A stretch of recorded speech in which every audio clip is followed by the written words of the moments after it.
You heard the birds, huh? Oh, you may not have heard any music though. Uh-oh.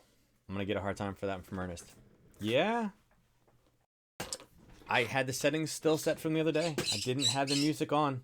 But yeah, the birds are gonna be over here. You'll hear the birds. The microphone is aimed right at them. They got some new food that they like though. They've been quiet most of the day. All right, how was everybody today? I got the scanner completely. It's like I had to change all the settings on the for like the news releases just so we could have oil up here. I thought the birds were new and true. Yeah, I know, right? What, Ernest? I was even a little bit ahead of time tonight. I was like, yeah, everything's set, good. Man, I got that. I got Twitch set up. I got YouTube all set up. And I was like, man, everything's set. I'm good, right? And then I forgot the entry music. I could hear the entry music, but you guys couldn't hear it, obviously. So, yeah, that was the problem. What? Here, you want to come out?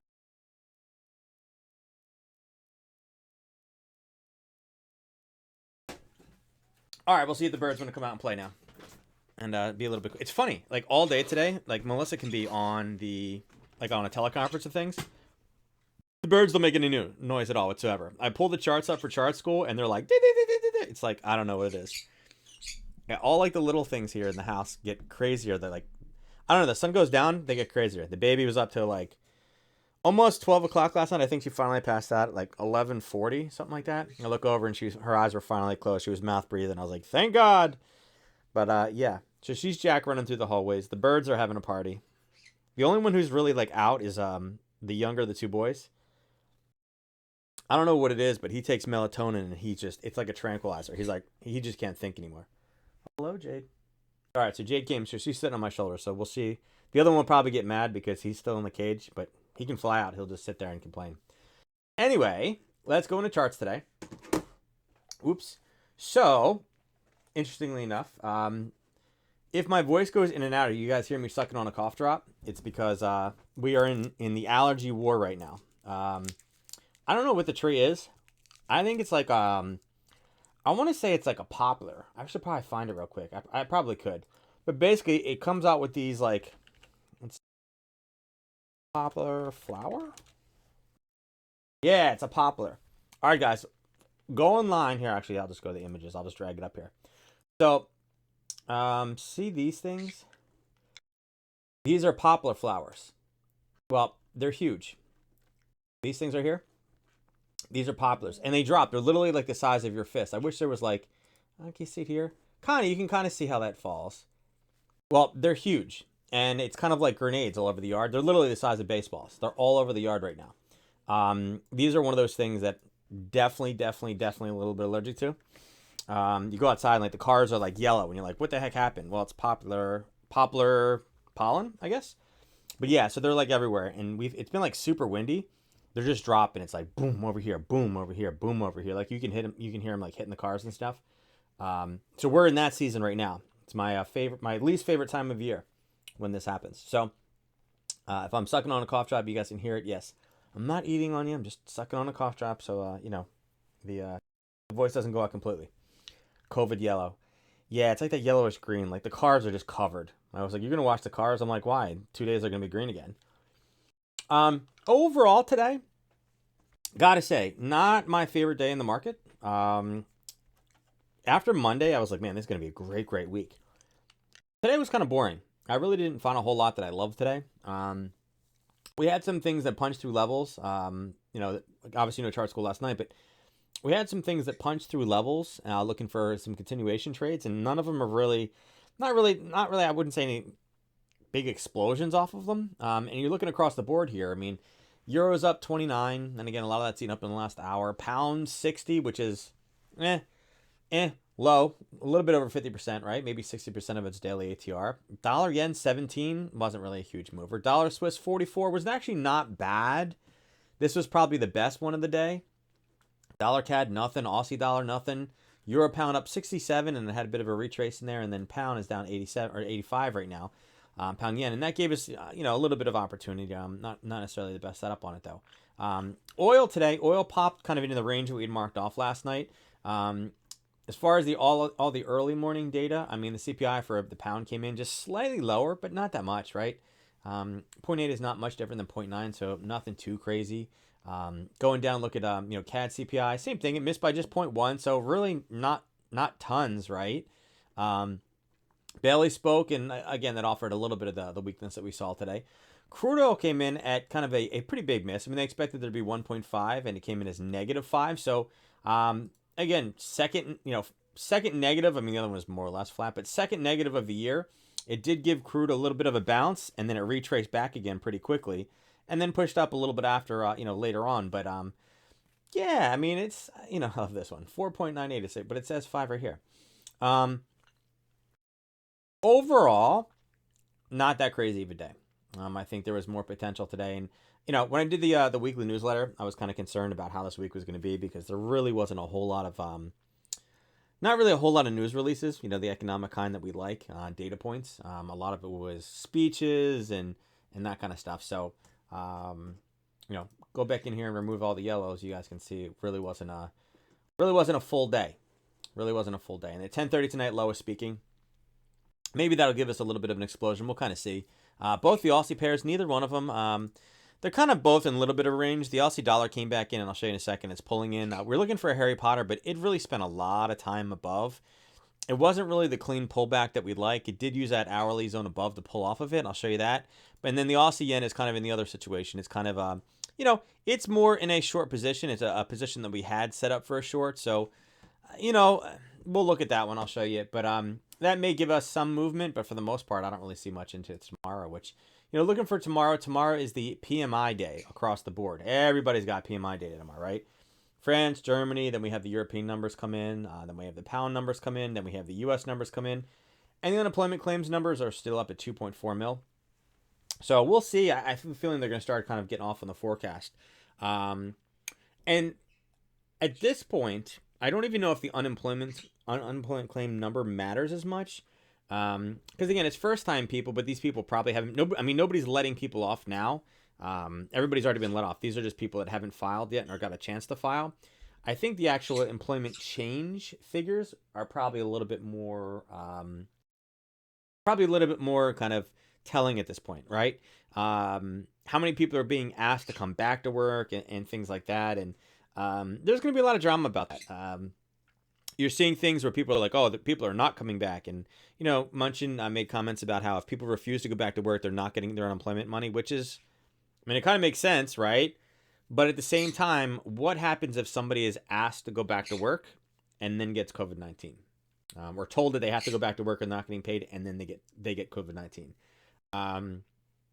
Honestly, I feel like there's a lawsuit there. I feel like if just the way that the legal system is in the United States, if you're told you have to come back to work and and if you don't get unemployment benefits anymore, and you go back and you die, I feel like your family is justified for a wrongful death suit, knowing what we know about it. So I don't know. I feel like a case could be made with the right lawyers. It's kind of one of those if the glove fits type situation. Somebody will attempt to do it, right?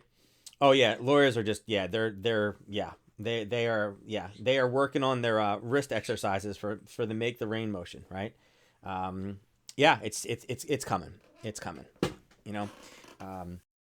So we'll see. I feel like that's going to be an issue later on where people are going to be scared about that stuff.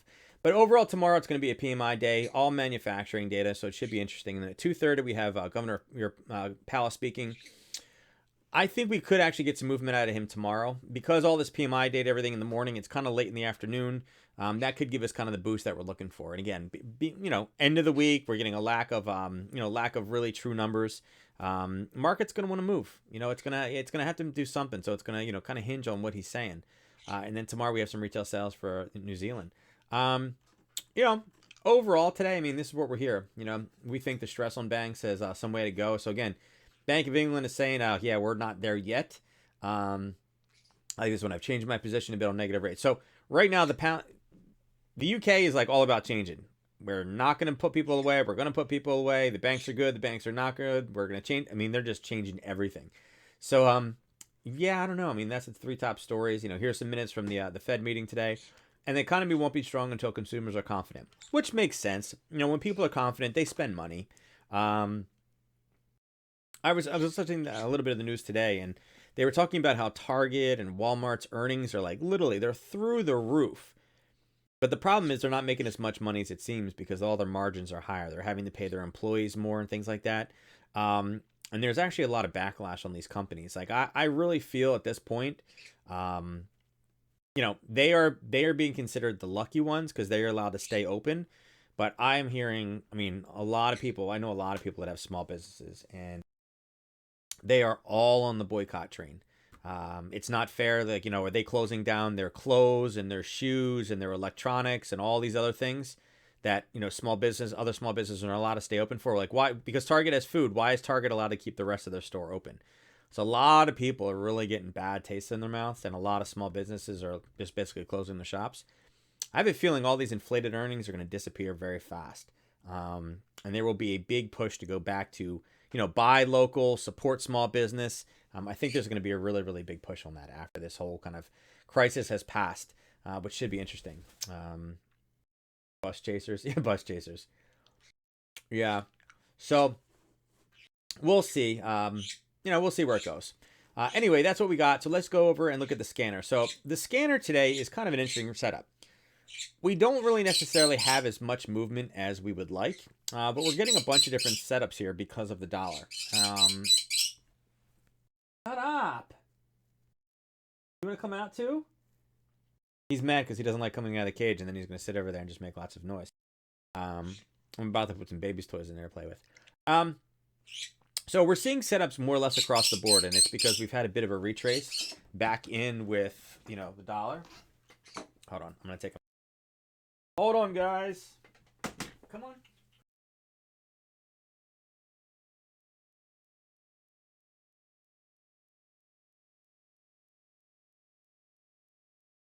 Make noise. Where you going? So I think the dollar movement is really what's going to really drive most of the market for the next couple days. I just don't... I feel like this is, kind of the same situation with, we've previously seen in the past, right? It's not that any country is good right now. It's going to be more about who's the worst, who's the best of the worst, I think is the scenario that we're kind of setting up for. I don't think anybody's out. I don't think the worst is here with COVID-19. I think based off the timelines, I think we should start seeing in the next month, 2 months, we should start seeing wave 2 hit China.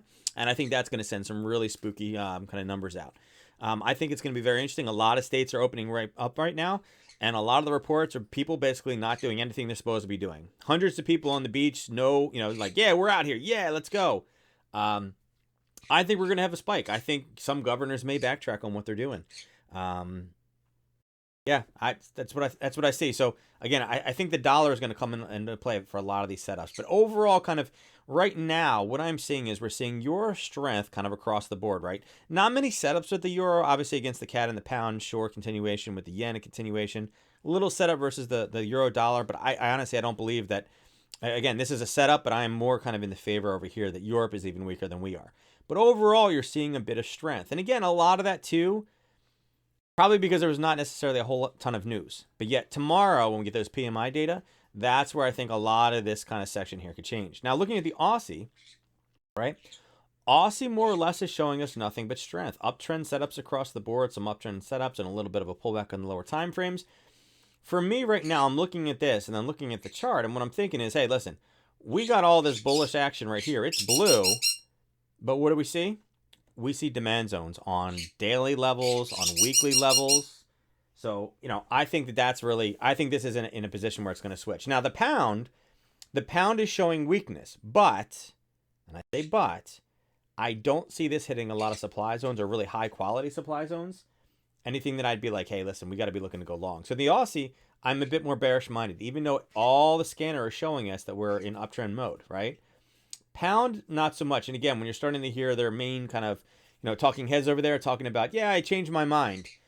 That kind of leaves a little bit of indecision in the mouth of, the overall market. So I think pound is going to continue to stay red. I think Aussie is going to turn into red zone.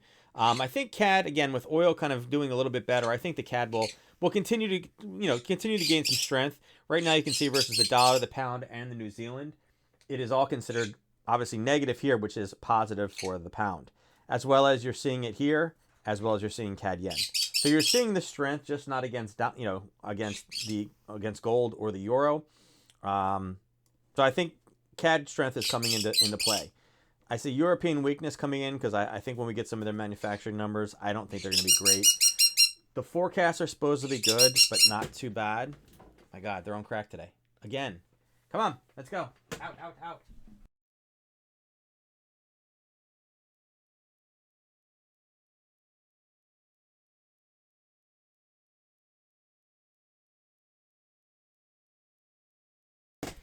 Um, oh, China's already getting hit at the moment.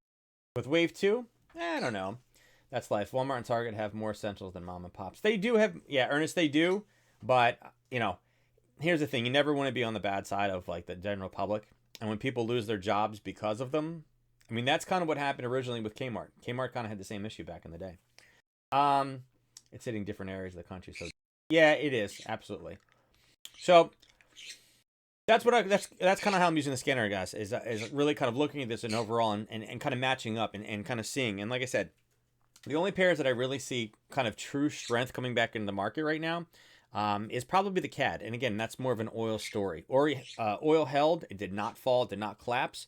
And again, as things are opening back up again, that's only going to drive demand a bit higher. And then seeing surplus numbers at a negative, I think that's going to bring some strength back into the CAD.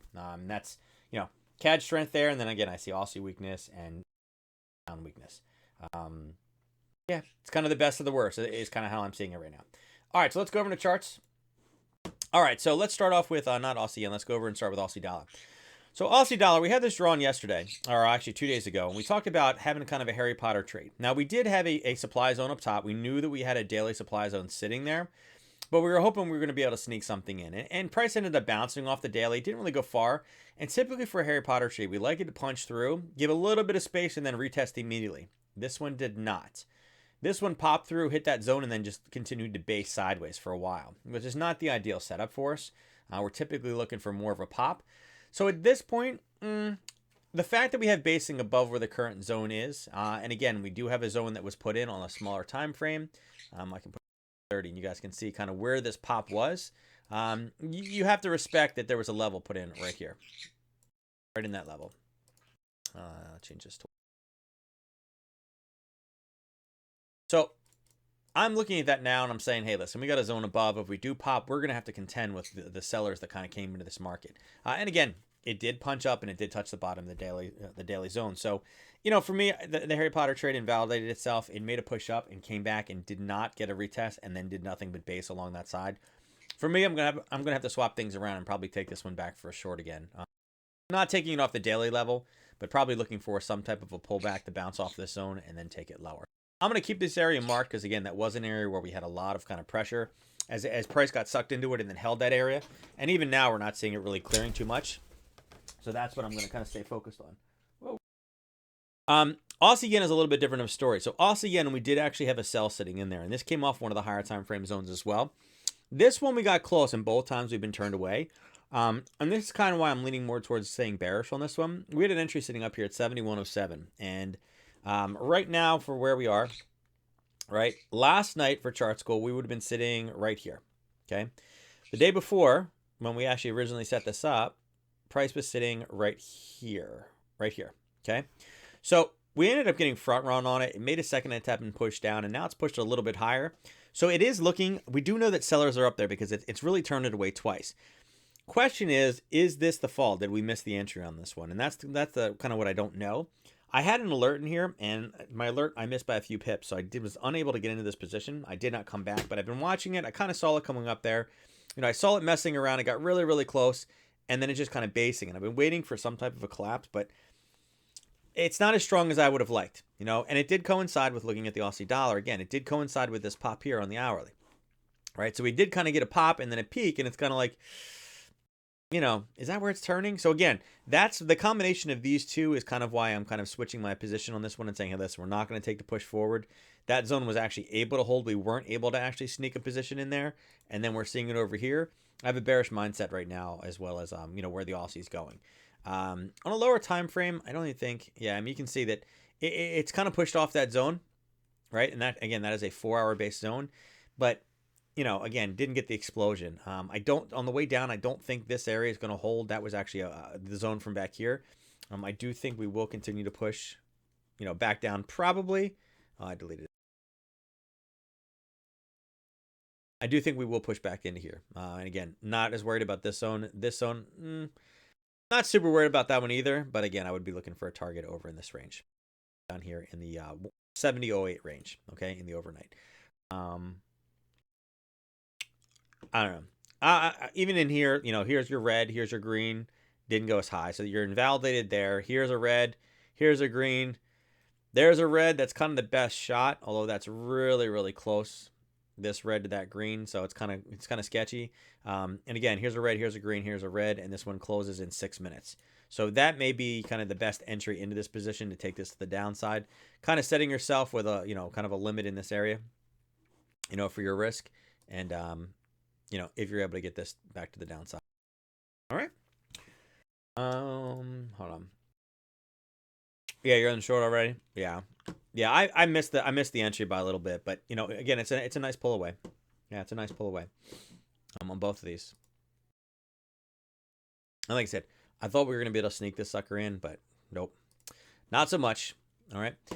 Looking at euro dollar or euro yen. So euro yen, we had a zone up top. All right. This was actually the entry. This was actually the target. We were holding it to see if we could tag it again, and you can see we hit it, push down, hit it, push down, hit it, and it just held this line right now.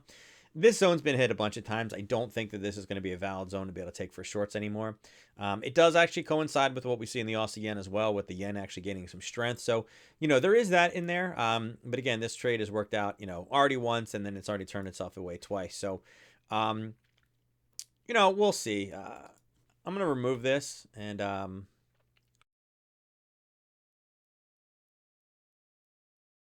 we do have a little bit more space up top. Let me see if there's a little sneaky. Not really. There's not really much hiding left in that zone. So, is it valid? Yeah, but again, we're pushing it. I mean, you had one touch here, a touch here, a touch here, and then we've been riding along here. I don't think there's going to be many more sellers up the top. But if we do get a red, green, red to the downside, we may actually have a short. Any type of shorts, though, I would have my profit target sitting in here. And that would be kind of a renewed, trade off of that level. And your 1 to 3 would be fine. Your 1 to 5 would definitely be too far. Okay. And again, the only thing I like about this one is it's more or less the exact setup that we're seeing over here in the Aussie. Kind of pushing to the downside, kind of yen strength returning back again. Okay.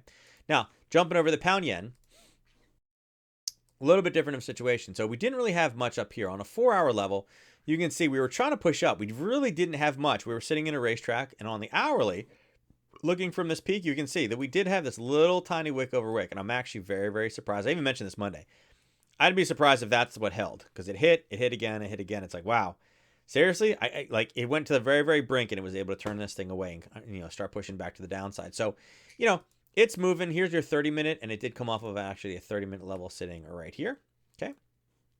So kind of similar as well. Again, this one had a red, green, red, although it stomped all the way back again. Again, this is a pretty aggressive peak here, and you're talking about this one kicking in. I'll do it on the hourly. Can't really see it on the hourly, but you can see that was about 4 hours ago. You can see that the euro yen has been in that same range for 4 hours, and you can see that the Aussie yen, it ended up coming up here and hitting its peak about 4 hours ago as well. So it's kind of yen second position, drop. Yen second position, drop. Yen second position, drop. Pound has been the biggest mover of the three. Now, overall, like I said, I'm very shocked that this wick over wick, which was able to hold it. I actually had a position sitting a bit higher. I like this push down into that zone, not this one, right? But that's what held. Now, on the smaller time frames, right, here is that wick over wick, and again, you can see it down on this level. I'll erase it here. You can see it did actually put in a new kind of bump in, and we did see this the other night at Chart School. That ended up holding, and that was actually a good trade. And again, the 30-minute trade, or the 30-minute time frames have actually been working really, really well. And again, that's where you would have seen this one as well, down here on the 30-minute. With that being said, we need to respect what's on the downside of this one. So you can see there's two 30-minute levels over here. I think on an hourly, it's a little bit easier. Yeah, on the hourly, there are some buyers sitting approximately in this range at 131. Okay, we're sitting at 131.40, so we're about 40 pips from that area.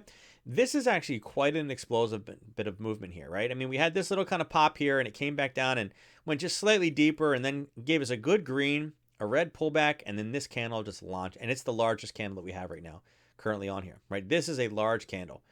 You're talking about 80 pips in 1 hour. Okay, it's right now it is the biggest one on the screen, minus actually this one right here. I think this is big. Nope, that's only 70. So this guy right here is 79. So that's the biggest one on the chart. Got to respect that. Coming off that level as well. Let's see. I will put here a view of it, and then on a 30-minute, right there. So we got to respect this 131 level. Okay.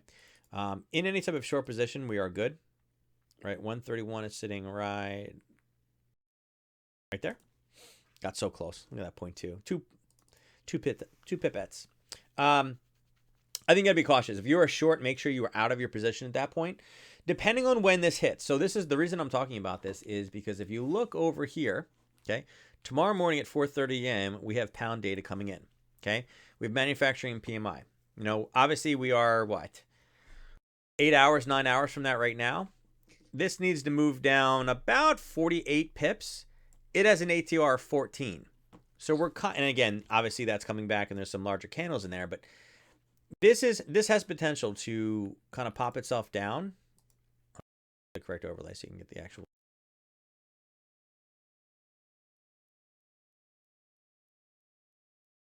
Oh, there we go. Okay, good. So there is potential for us to get into this range right in here. Okay, now this zone is not huge. 20 pips on the pound yen is not large. I want to see if we're able to push into this zone before the news tomorrow, because that could give us a pretty interesting, setup to the top side. I think we're good in the overnight to take this down. I think this trade has been fine to the way down. I think if we get a push lower, again, we could also, close below. You can take it all the way back to the zone. But I think at this point, all eyes should be looking for tomorrow morning and setting up a position in this. I meant to save this on all of them, but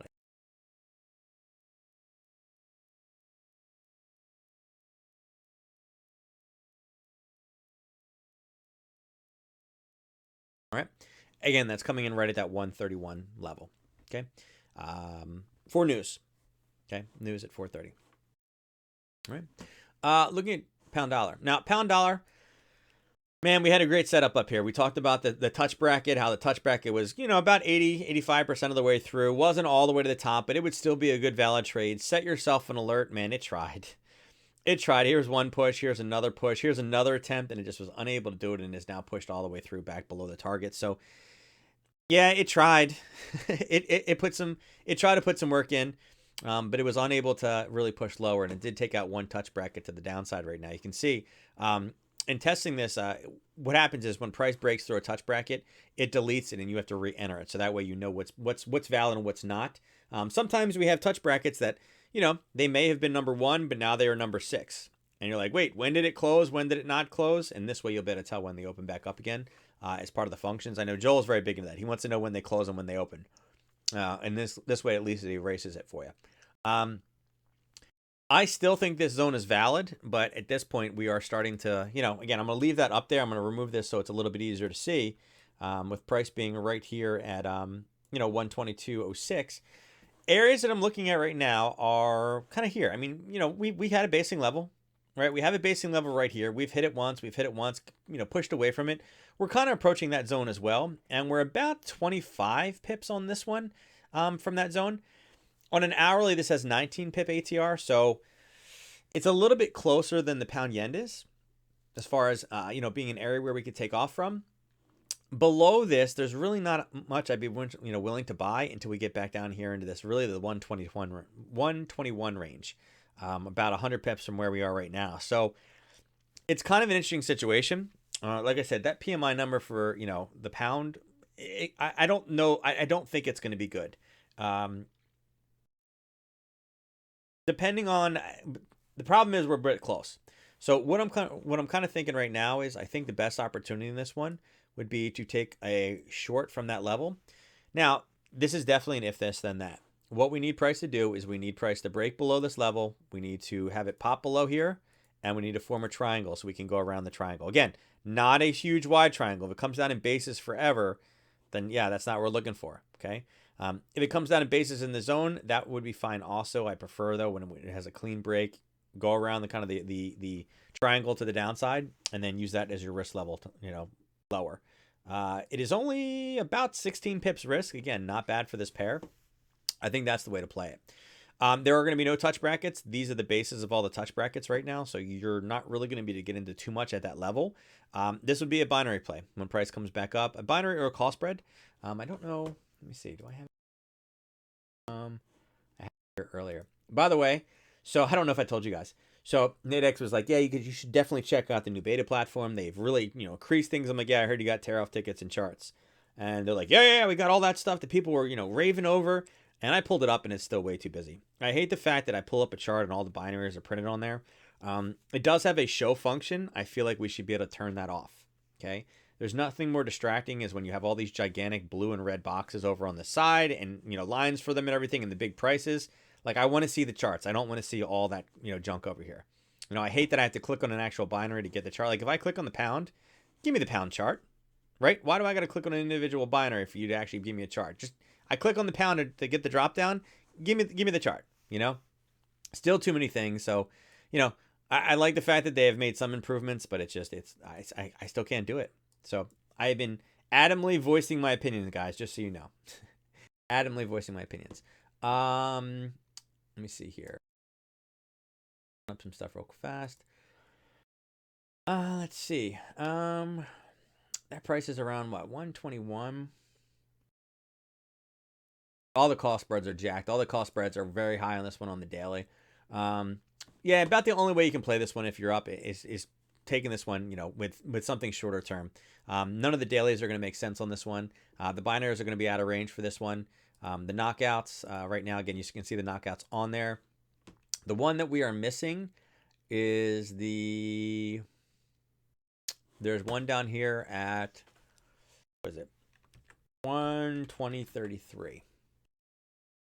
There's one just a bit lower. So unfortunately, not even a touch bracket. When it comes down, this one will break and it'll print one higher. So yeah, it'll go in the middle. So not a whole lot, but I do like this. Again, take this one probably in spot currencies, about a 15 pip risk, so it's not bad. You and Joe gonna wear them. Yeah, I can't do it. It's just too busy. Like, I can't, and here, I'll show you what I mean. I'll log into it right now. It's got some fancy stuff on it. But like, look, this is what I'm talking about. And I'll voice them. If they can watch this, it's fine. I mean, look, if I click on here, forex, right? Here's all your lists. It's like, okay, great. That's wonderful. But again, I got to scroll up and down. Like, look at all the scrolling we have to do. I mean, wouldn't it be better if it was just, I like the way now where if I click one, then it gives me the drop down versus having to scroll all the way. It's like, oh, look there. Look at all these products. All these products. I just much rather, hit them, right? And then it's like, I got to click here and it's like, oh God. But look, I clicked on the Aussie, but yet no Aussie chart, right? And then I got to click on this and there you go. And then it's already filling in a ticket. And then I got to deal with all this stuff. It's like, okay. All right. And I got all this up here. I mean, it's like, okay, I get it. Like, if you're a new person and you're trying to figure this out, this is like all over the place. It's like, oh God, what do I do now? Why is this red? What's happening? Why is this going down like this? What's, yeah, it's just a lot, right? It's just a lot. Obviously, the Aussie is moving right now from that zone. But you see what I'm saying? Like, it's already got you, like, if you hit this, you're like, oh God, I just bought an order. What happened? Right? Versus, I don't want anything on there. And again, there's show functions. I mean, you guys can click. Where the heck is it? Oh, no, I can't even do it. And there's the tear off. I mean, yeah, I can do the tear off. So this function is nice. And there's a ticket, and I still can click. I can't even click down here. Now I got to do like the indicators and stuff like that. So they are incorporating some of the things in from IG, but I hate this. Like, if I want to, it's like I got to move this over here. It's like I don't care about this. I mean, it's like, oh yeah, I can stretch. Yeah, I'm staying with the old. I've told them before until they kick me off of it. Yeah, I mean, I get what they're trying to do here. I really, really do. I get what they're trying to do. That if it's below here, you lose money. If it's above, you make it. I get that. I mean, it's, I get it. And, I can go back to, and same thing. If you're like, wait a second, I'm looking for, I'm trying to push, well, everything is binary based right now, right? People are like, oh, wait. Oh, I can click on call spreads. Oh, okay. But here's the thing too. So if you're in forex, right? And you think, okay, look, I'm in forex, I'm good. And I click over to call spreads, it immediately resets everything. It's like, can't you just keep it in forex or knockout? It just, it constantly keeps, changing things around. And same thing, if I click on US tech, Give me the tech chart. Meanwhile, I'm doing analysis on the, it's like, and then I got to click one of these. And then finally, it's like, okay, here we go. All right, now I got something, right? And you're seeing, obviously, here's the 4 touch bracket symbols. You're like, what the heck is this? Why is there fish gills over here? And it's funny. It's like, you can't, it's like, what is this? Right? So, yeah. And again, it's charting, right? Who the heck is looking over here? Everybody's looking over here because that's where the price is. You're like, what the heck is this? So, they got our crap users doing the upgrade. Yeah. Oh, so the text was, I got a response back about, I'm going to click that button that says go back to old platform. Back to my old platform. Yeah, so I got a response back from the product developer guy. And I've been talking to him, like, listen, he's the guy I sent the angry email to about the spreads that were jacked. I'm like, this is 4 times higher. These are just not, it's not worth trading this, And he's like, no, I understand what you're saying. And I sent him a whole bunch of proof about how this was ridiculous and all this other stuff like that. And it obviously drove home. And he messaged me back today. He's like, I just want to let you know that we've returned some of the things have been returned back. The other ones we're looking into, when we can get those returned back as well. So it obviously got to the right people, and it was enough proof that they were like, okay, let's put this back, because they knew that I was going to continue to complain. And I told them that I would give Joel their personal cell phone numbers. But no, they responded back, and then I'd mentioned adding a couple different pairs, and I got another one of those like cryptic but not cryptic messages about the other products that they are adding. So I do think that we will have the opportunity to get the Aussie dollar maybe on there. And again, I asked about the Aussie CAD, and they said that they are looking into all options. So, and even on the old platform in CL, I can only, yeah, yep. So that's what we're dealing with. No, bird, get off my hand. All right, so there's the pound. Going to the euro pound. So euro pound had a pretty good day, right? We had this position here. We were looking for if we were able to, if we were able to collapse through this zone, okay, we were looking to get short. Prices obviously moved away from there right now. No entry, no harm, no foul. And again, that's one of the nice things that I like about momentum trades. If they don't, if they don't break through a zone and you don't enter it, you're not taking any risk. It's honestly, the momentum trades are probably the least emotional trades that you can get into. When you're looking for a turning point, it's kind of like, okay, I'm taking this one. I got to step in front of this trend. I got to pick the reversal. I got to get the top and bottom. There's like a stress associated with that one. When you do something like this, like a momentum trade, you're like, yeah, I'm looking for the zone to fail. I want it to fail, right? And you guys know how often the zones hit. So when it fails, it's kind of like, there you go, there's nobody there. It's kind of like a reassurance. And when it goes lower and then pulls back to that zone, it kind of gives you, I feel like it's just so much less stressful. And if you don't get entered, if the zone holds, there's no entry, I will say of the two, and actually somebody asked me this a while ago, they said, what's worse? When you get front run in a zone, or when you catch it, when you get the momentum breakout. And I said, honestly, getting front run still pisses me off, because you're like, oh, I was so close, but it missed. It left without me, and it did exactly what you thought it was going to do, and you just missed the trade, right? That bugs me more than it going through a zone and then continuing to the downside. I feel better about that. I have like no stress whatsoever. It's like momentum breakout, great. If it doesn't hit, if I miss the trade, I didn't get in. Either way, I didn't lose any money in either trade. If it left without me, or if it turns on me, it's like, hey, listen, I was set up to the downside. Don't care. I was wrong. Zone held. No problem. But the other one, when you're right and you miss it, always burns more. It always stinks, right? This guy right now, there's not even any 4-hour zones above, so it's kind of a little bit of a hard one. Here's your 4-hour zones. Looking to the left, you're seeing all kinds of wicks and drama over here. I mean, dropping down to an hourly. I'll take the auto target off here. You guys can see, here's where price currently is. You got a big wick here. You got a big wick here. You got a little bit of a basic. That's a little bit better of a zone. You got some chops over here. It's just really ugly. It's really ugly. And again, taking this back to as simple as possible, what you're looking for is clean spikes. You are looking for clean, large candles like that. What was the result? Boom, all the way back up again, right? We just don't have that. Okay, we just don't have that. So levels that I'm looking for in this one, again, for later on down the road, I do like this zone right here. I like how this based, it kind of grounded and then popped. It may actually end up kind of triggering off of this zone. This zone is probably good again. This zone is sitting over here at approximately 89.09. I think that's another good zone if price is able to come back down there.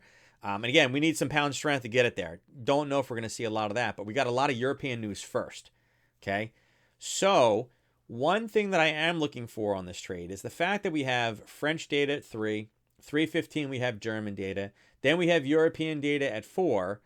There's enough room in the overnight, and again, we're talking about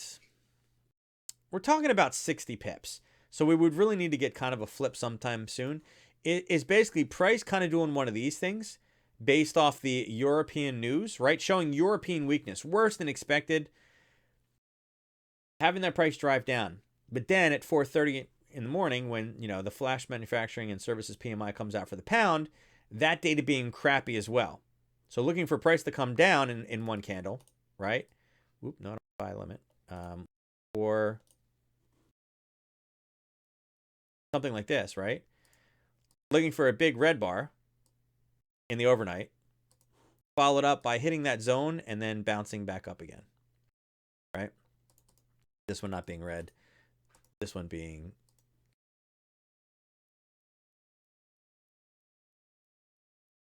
just green works. Something along those lines. And again, not in 2 candles, guys, but something, this, it would need to turn soon because this is a bit much for it to move. But again, 60 pips down, tag this white zone right here, right? And then, pop off with, somewhat of a green. Something along those lines. Again, not in one. Probably multiples. It'd have to grind its way down, get some news bursts. That's kind of what I'm looking for. And I think there's a probable setup in there, inside of that range somewhere. But it's pretty broad. So again, if you guys are awake, that's something to look at. I'm going to set some alerts. I may or may not wake up on the alerts because at 4:30 at 4 o'clock is a very rough time for me. Like I said, baby going to sleep late. 4 o'clock's a bit early.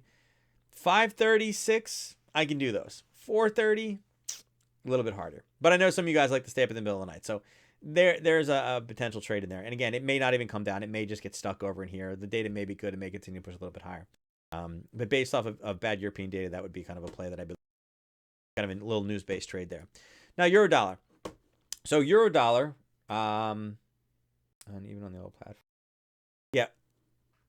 Right now on the euro dollar, I think honestly the best setup, this one is still short. I don't think the European Union is in a good position. I think they have more problems than we do. They're definitely all about the negative interest rates now. They're kind of a little bit kind of ahead of us on those. This is the zone we drew on Monday night, and you can see we did take a bounce off of it today. It's approximately about 39 pips towards its target right now. Obviously, this is not one you'd be losing any money on. It's only got about 16 pips before we hit the 1 to 3 based off of that level. And this is an hourly level, so it wasn't bad. It took a while to get there, though. I mean, when you're looking at this one, change the colors out real quick.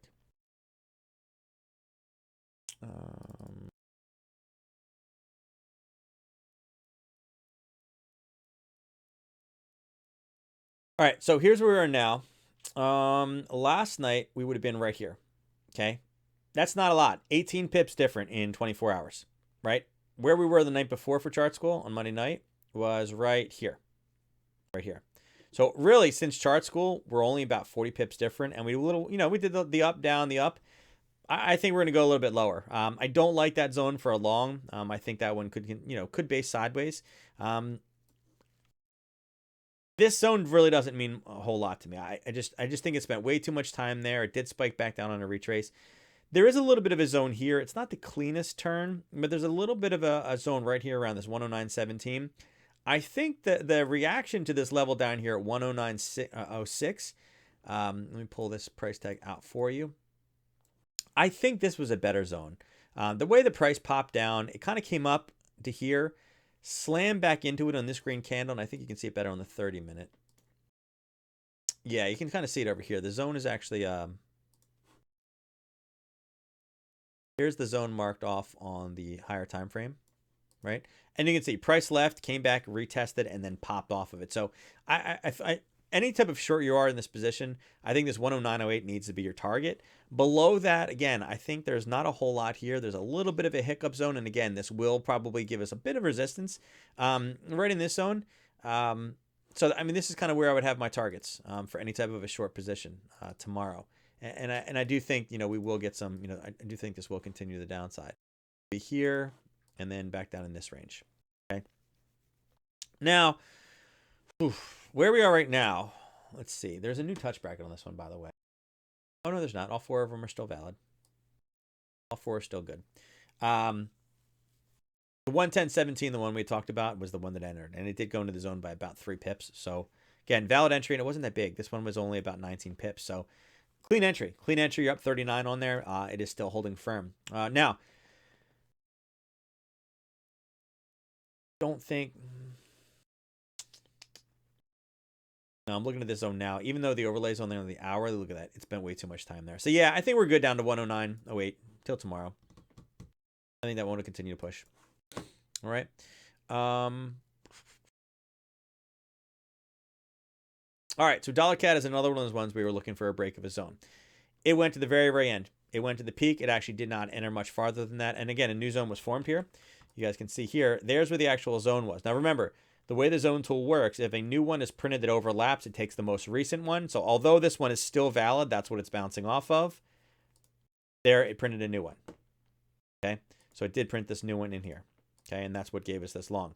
But I'm still holding for this one right here. Again, we had another touch. We just had another touch. So for me, I'm still holding the same trade. Again, this would be some CAD strength.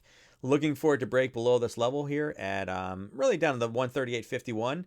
If it doesn't enter, again, I'm just sitting here waiting for this trade to get lower. Again, I'll take these bounces. Like I said, it's kind of boxed in right here. You know, it only has about, I mean, it's about a 60 pip range, you know, top to bottom. Still waiting, still waiting. Again, you could have taken this long today. I think that long came in at an okay time too. Let me go back to the end list.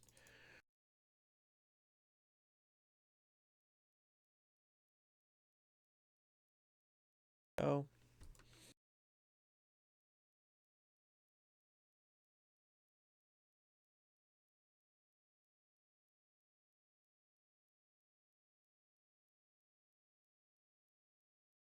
Yeah, you guys will see that went right off here. It's a 10 o'clock spike. So right in here, that for the oil news. Okay, that's where they gave us the oil spike. About a 40 pip spike off of that one. So, there was something small in there. You could have taken this for a minor run. I don't think you actually would have made 3-1 on it though. Actually, would have just hit. You would have just literally hit 3-1 on that one from oil today. So it was a holder all day. So yeah, still waiting for a short on this one. I think it will get down there. Now top side, entering a short from this position now. Actually, there's a zone sitting right here. Was the original. White. There was the original entry off of that one.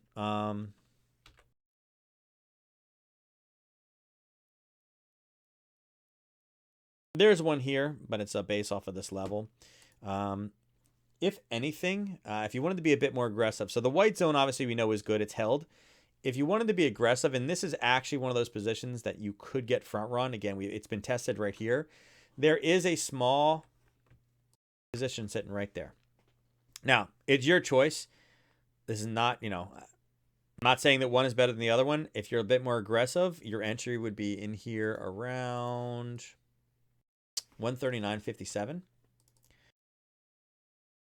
Or otherwise, you'd be up here at 139.67, about 10 pips higher. Okay, so aggressive entry is only 10 pips. You know, that's actually not a bad one for this pair. Daily ATR on this one is about 1. Yeah, that's probably where we'd be looking to go short if we're able to move up there. We got about 27 pips to get up there in the overnight. Yeah, that's about what I do on that one. I set an alert for that one.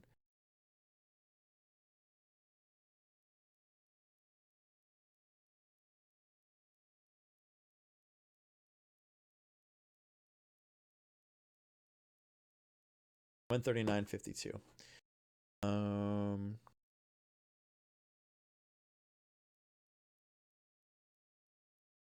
know if you guys know how to do this one. Not. You guys know how to do this? Hopefully. Dad, I want to know when greater than 139.52. Not expert. Send email.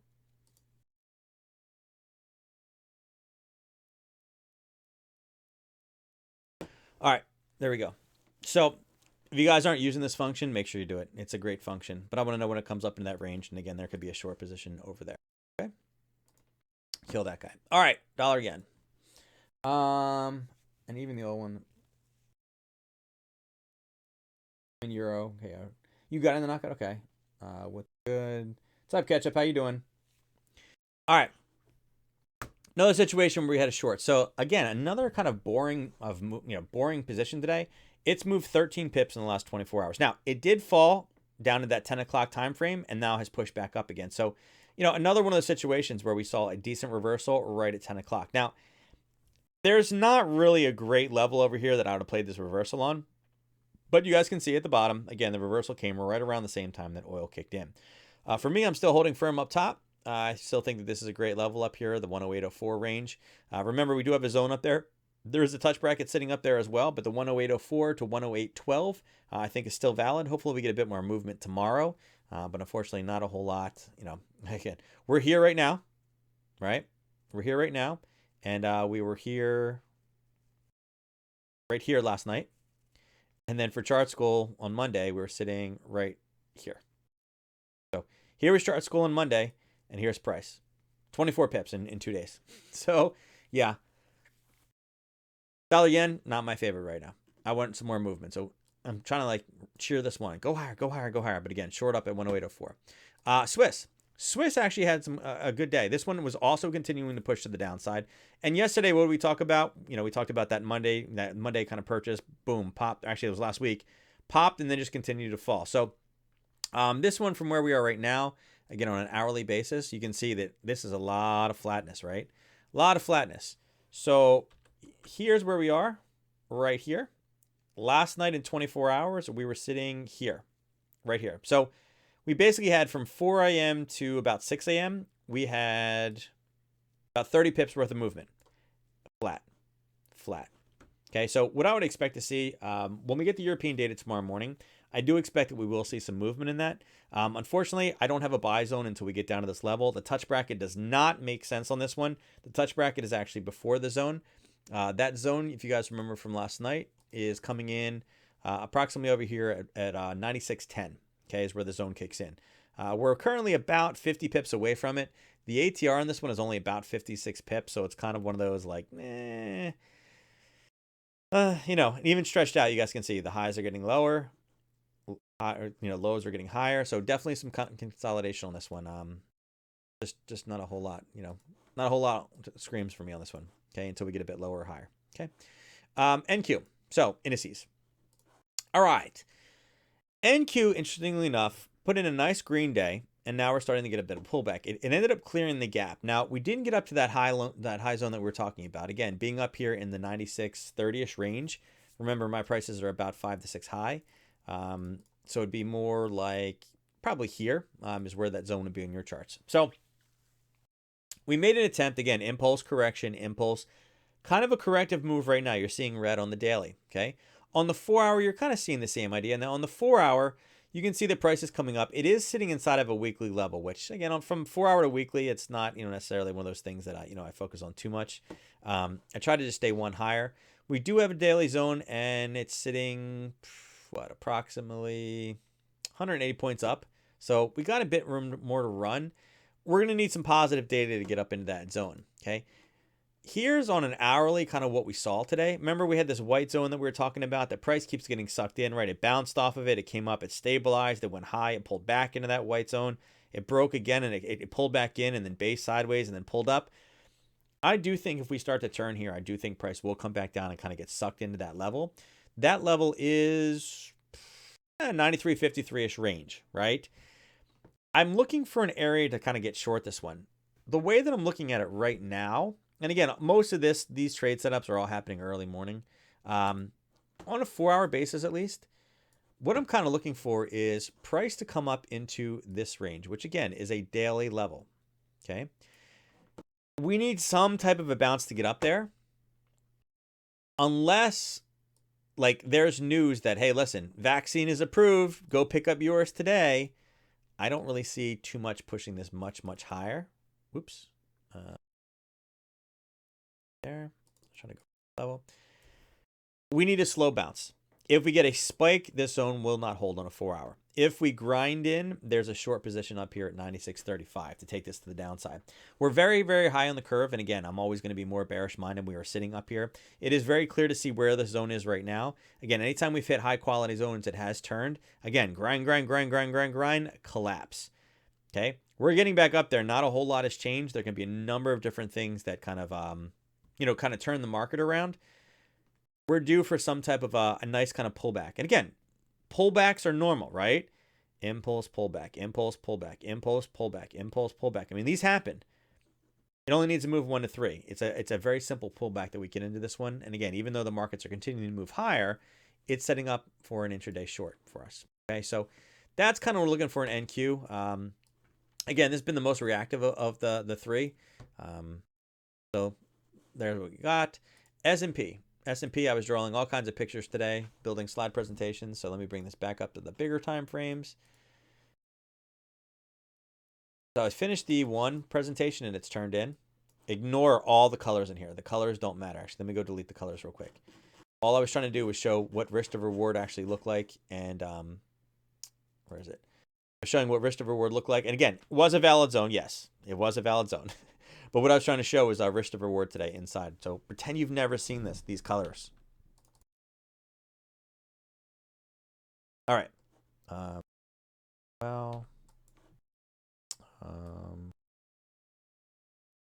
right. So we are sitting up in an hour level. We drew this last week, right? We drew this last week. We've been talking about the zone for a while. It's bounced, it's stabilized, it's pushed down a little bit. We're still in the exact same level, okay?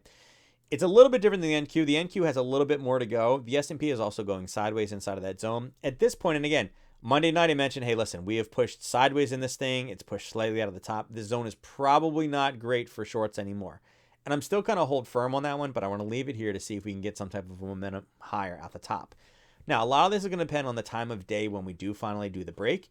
Tomorrow, we have manufacturing PMI and then Powell speaking at 2:30. So it's kind of like a one hit and then another hit right after it.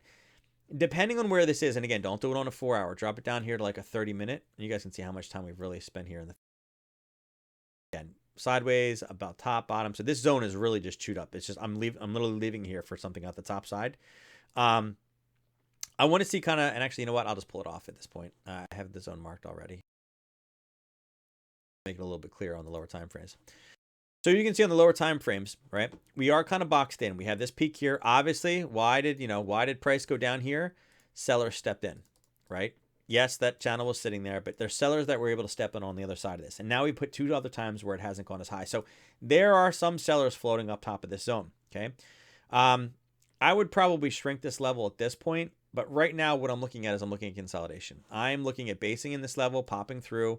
I'm looking at some type of seller sitting right up here, and we're kind of seeing a pop. So what I'm really looking for is where are we going to be tomorrow morning at 8:30? I think it matters if we're at one of these basing levels. Here's one that the indicator does like. There may be a short off of this position lower. We may actually get in a situation where we can go a bit higher, but there's really no great zones above until we get way up top. So it's not as clean as the NQ as far as going higher and shorting. This one has pushed a bit higher now, and I would say that it is not as big of a risk as the NQ would be. Taking this one to the downside. So, I want to see what it does. In the overnight, it's going to make a big difference to me, whether it's going to be a long day or a short day tomorrow. And I kind of want to see what trend has been established before we, position this one. So NQ is so far the winner for me. And then Dow is very, very close as well. Monday night, I marked off taking over this white area. And you guys can see we pushed almost to the bottom of it. We're talking about, basically, we didn't see any buyers coming into it until this area, right? We had a little bit of an area of basing. We wanted to see a collapse. We got about 75% of the way through the target zone before we kind of turned. Now, it did come back up, and there was basing up in this level. It is kind of doing the same thing. In the overnight, I have to say, this one looks to me like it does want to push to the downside. I am looking at this zone. We obviously had a very strong push down. We based in one, and then we started to kind of build off of that level. There is no true level for that over to the left. Okay, so we did put a fresh level in. The way that I'm looking to play this one tomorrow morning is setting some type, and again, price needs to be here before the news. Okay, If price is sitting down here at, and actually I'll even draw the exact time I want it to hit. Right there. Okay, that's where I want price to hit. If this price can come right here at 10 o'clock, not that one. I want this one to hit at 9:45, 10 o'clock tomorrow. Right there. That's where I want it to hit that zone. Okay. Whatever. You guys know what I'm talking about. Here's your 10 o'clock tomorrow, guys, for the reversal. News comes out right at 9:45, right? Here's your news right here. 9:45 a.m. flash PMI, and then again, Powell speaking. So again, if we're looking for a reversal, right, it's a perfect time for a reversal. Down in the overnight, market starts. We are negative, negative, negative, preparing for a negative flash PMI number. That that number comes in for PMI. It's not bad, and that's what will give us the pop off. I want to be out there before Powell speaks at 2:30. So it's kind of a very limited time frame trade on that one, but I think it's a pretty nice little setup. Again, it may be over here by 9:45, in which case is a little bit different of a trade setup.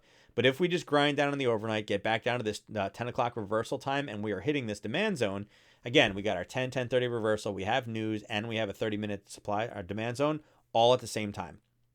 Okay, it's kind of like a 1, 2, 3 whammy. Maybe it goes up tonight, great, then it's different. Maybe it goes way down here in the overnight, gets down to this zone, then it's a different situation. But right now, my planning is going to be wake up, see where price is. If price is approaching this zone at 9:30, 10 o'clock, look to take this before the news release. All right. Gold.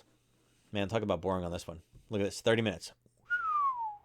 Look at that excitement. Yeah. Right? I'm just kidding. It's not really that much. Looks great. Looks great. Still got a sell zone up here. That's where we're looking to get into. Yeah, this one is not exciting. Let me change this one real quick too, the colors. I really just need to go through and save all of them.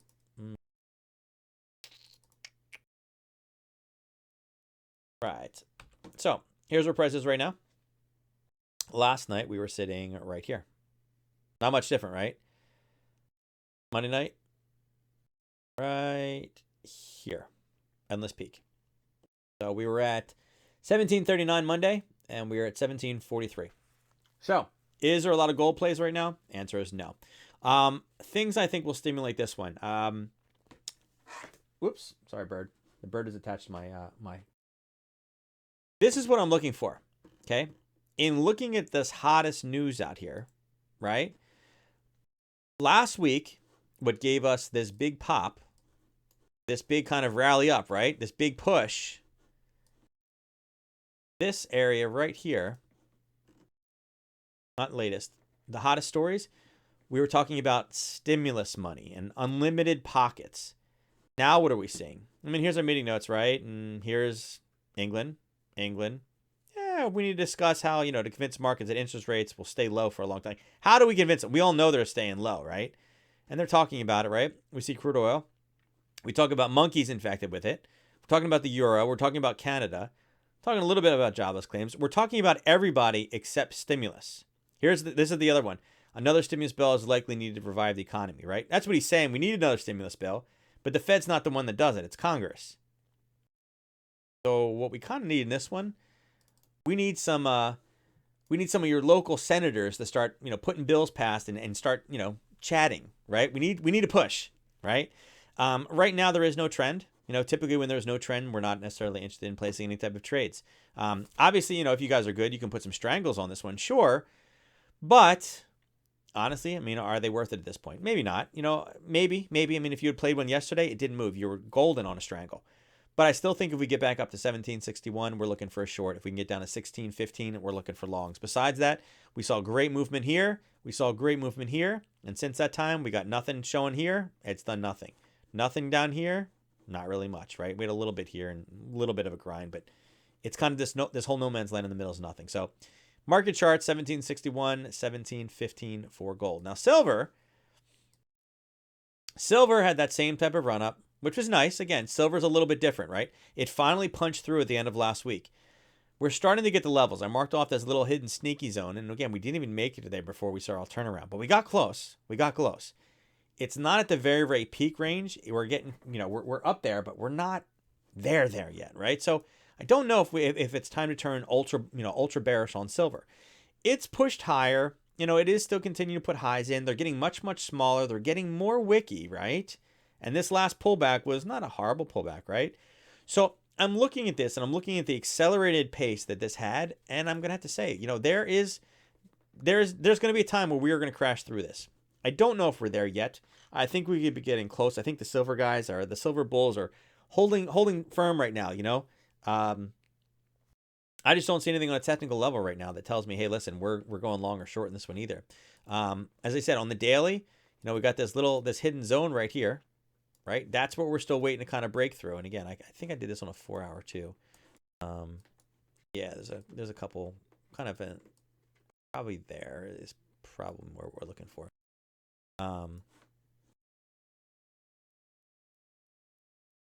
That's more what we're looking for. So for me in silver, 1786. 1786 is where we need to put those sells in. And again, if this is the turning point, it's a very weak turning point, but buys are coming in here at 1565. Okay, that's kind of the range right now I'm looking for. And again, I am more bearish suited at this point, although I'd like to go a bit higher before I put a position on. All right. So let's talk about oil. Let's see if I can find the oil contract. So here is the oil chart that I drew Monday. Okay, now we did end up pushing a bit higher, right? But and all that movement came in right here. Actually, let me go down to a 30-minute, make it a little easier for you guys to see, right? Here was the oil inventory report. Here was the emotional spike up. And here was the traders making money on all the people that went long on this thing because the number was great, right? Had to take their money. And then we basically just pushed up. And now we're holding firm at the top, right? So on a 30-minute chart, again, I'll draw another little box over here. We're kind of stuck inside of, whoops, this little mini zone. Let's see. There we go. Okay. So we're kind of holding firm in that little mini zone. I would have liked to seen the actual push go a bit higher. I think the retracement of this one really took a lot of people by surprise. I think that, and again, this is a basing level sitting right here. Whoops. Right there, right? There's a basing level, a rally, a base, and a nice explosive pop. Okay, now, what is this an example of? This is a parabolic retracement. It stopped, it stalled, and it came all the way back down to the origin of the move. Now, that origin of the move was actually a decent supply or a decent demand zone. So there was a secondary trade in this, a position in this trade. It would have been nice had it actually continued to push. Now, it'll be interesting to see in the overnight what happens with manufacturing numbers tomorrow. That will affect this price a little bit. I feel like this one should have moved more than it actually did. 5 million is no slouch. It's a negative number. It was a pretty good negative number. And we bounced from 32.84 to what, 33.73. We didn't even jump an entire dollar in that time frame before retracing back a dollar. So if this had been any other time missing by that much, it missed by 6 million barrels based off the forecast of what the actual was. It should have moved about $1.30 is what would have been normal, right? That would have been a normal move, and it would have held it. It didn't. Okay, it went up less than $1 and retraced on us within the first hour. So I don't think that the market is actually fully convinced. I don't think it's fully convinced that it's time to be a bull in oil yet.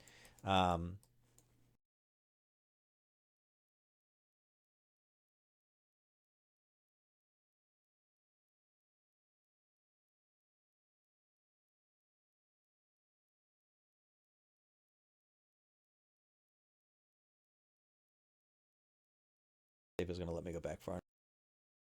Or not. Come on. Let's see if I could grab a zone for a continuation.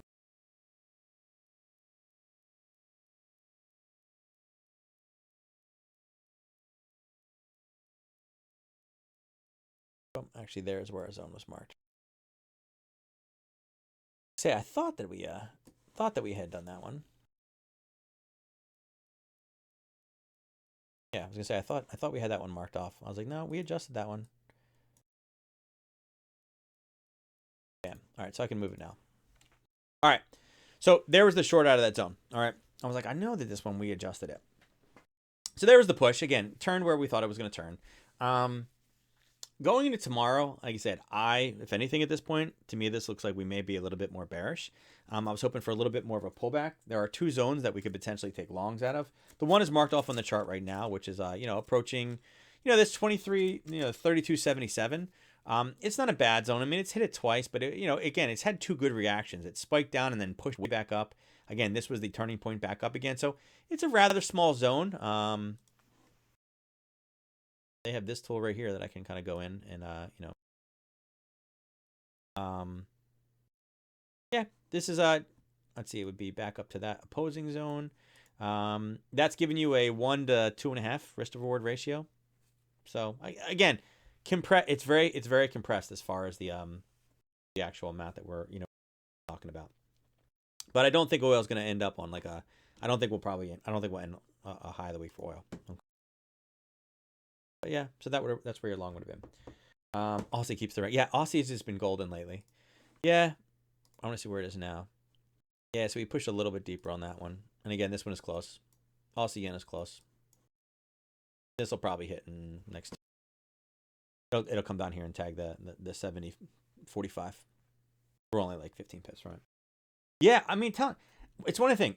Aussie has always been one of my favorite pairs. When I started trading, obviously I was, back, we're talking like 2005, 2006 when I found currencies.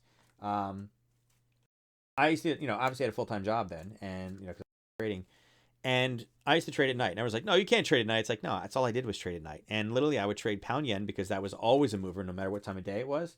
And then the Aussie. And there's just so many Aussie positions at night that are just such great setups when these things hit. And for some reason, people just aren't just, they're like, I like the Aussie. Give me the big ones. It's like, I don't know. I mean, there's many, many great trades off the Aussie. You got to love it, right? There's just something about it. Aussie dollar, Aussie yen are probably like my two favorite pairs in like the last two. I mean, I can't say 2 years, but probably longer than that. They've always provided great opportunity. And again, times change. Times change. Dollar Swiss is one of those pairs that you hate for a long time, and then it's great for you. Euro yen is one of those ones that used to be a great pair. Now it's not really my favorite. Dollar yen is really flat these days. It used to be bigger, more of a mover as well. Pound dollar used to be a great one of the two. Pound dollar always moved more than euro dollar. Now they kind of move in sync. The same amounts when they have big days. So, but Aussie is always been there. It's tried and true. Right. I'm so old, Debbie. Wow. All right, well, hold on, guys. Let me put the hacks in so Debbie can't win tonight, because Debbie won last night, and I always said it would be one of the women to win, but I'm going to make sure that I take her ticket out. So give me 1 second. Hold on. There you go. The hacks are in. Guys. Look at this. Debbie's like, I'm winning. I'm taking it. I got 2. Look at this. Little does she know I put the hack in. Little does she know. She's just getting back at me. I did make a comment about it. I did make a comment, didn't I? All right, guys. So it's 121.40. I'll give you guys till 123. Give you guys a minute and 30 seconds on that one. Get that one in. Flirting with negative rates is reality in the zero bound.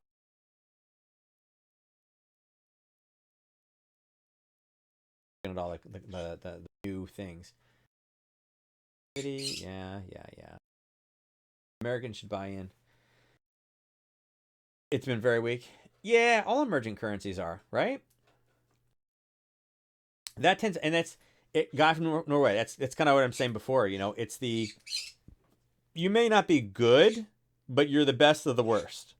Like during the whole housing bubble, it was kind of the same thing. The whole world was collapsing, but the dollar strength was like going crazy. We weren't good. We were just better than other people, right? So it's like the ugliest of the ugly is kind of what it is. Yeah. Yeah, the spreads are kind of crazy. Actually, I don't even know, Ernest. Do we have it? Do we have access to that on this one? Oh, let me see.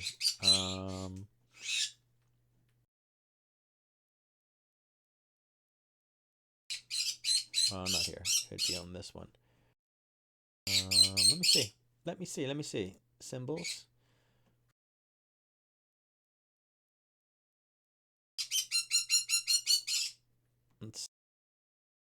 Nope. Nope. I was trying to see if there was the. Now they got some funky ones in here, right? Oh, you guys can't see this, right? I don't think you can. Let me see. I don't think we have. No, they're not listing these as majors. No.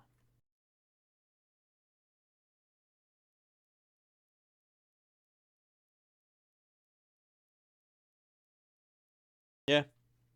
You know it's bad when we have the Hungarian, the Czech, and the we have the Russian currency, the Polish currency as options. Yeah, they're not going to be in there either. About metals, crypto. Hey, look at cryptocurrency, but yeah, no, nope. Sorry, guy from Norway. Yeah, it's actually not that uncommon to find. You could find it, but again, it's one of those ones that is it the best place to put your trades? Maybe not. All right, so I went a minute over, but that's okay. We have 10 entries in tonight's drawing, 13 tickets purchased. Let's see if Debbie can pull it off or if the hacks actually work. All right, here we go. In 3, 2, 1. Oh, now Wes, I'm just going to say it this way, okay? Between every time Wes shows up, I feel like Wes wins. You guys feel the same way? Wes doesn't, he comes like, once a week, once every 2 weeks, something like that. But I feel like every time Wes shows up, he wins. Wealth Builder's the other one. Wealth Builder's, he kind of gets in there to kind of steal things. But I feel like Wes, there's something about what Wes is doing. I don't know what he's doing, right? I feel like it feels bad for Wes. He's a hacker. Yeah. Wow, it was 7 and now it's 12. Wow. He just comes in. Yeah, Wes is coming in and taking the chips. He's like, yeah, guys, I got this. You guys are, he's like, you're not doing it right. He's like, you got to follow my method. Where's Wes? Wes isn't even high up here because, again, Wes is, how far down are you? Like I said, he doesn't come often, but when he comes, he wins. You can't be that far back, Wes. Gotta see it. It's,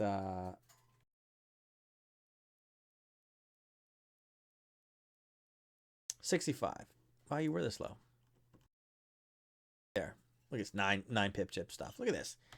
Look at this. I think you came in for the gambling night. You were here for the gambling night. You had to have been. Yeah, the anti-earnest winning gambling night. The pipettes still rule. hey, the pipettes haven't won in like a week, so I don't know. It's pretty far back. I checked. I know, Wes. You need to come more, man. All right, guys. Epic day. Yeah, that was crazy. I don't even know how many people. That was like nuts. There was like, I think there was like 100 pip chips or like 150 pip chips in the pot on that one. That was crazy. Yeah, it was nuts. All right, guys. I'm out of here. It's 10:20. I'll catch you guys tomorrow night, 9 p.m. Eastern. Like I said, I got one of the decks in, and the second deck is about 90% done. I got to turn that in tomorrow. So I'll be here. I'll be at the computer. If you need me, just shoot me a message on Discord. And with that said, I'm out of here. I'm going to go give the birds some Benadryl at this point. So I'll catch you guys later. Take care.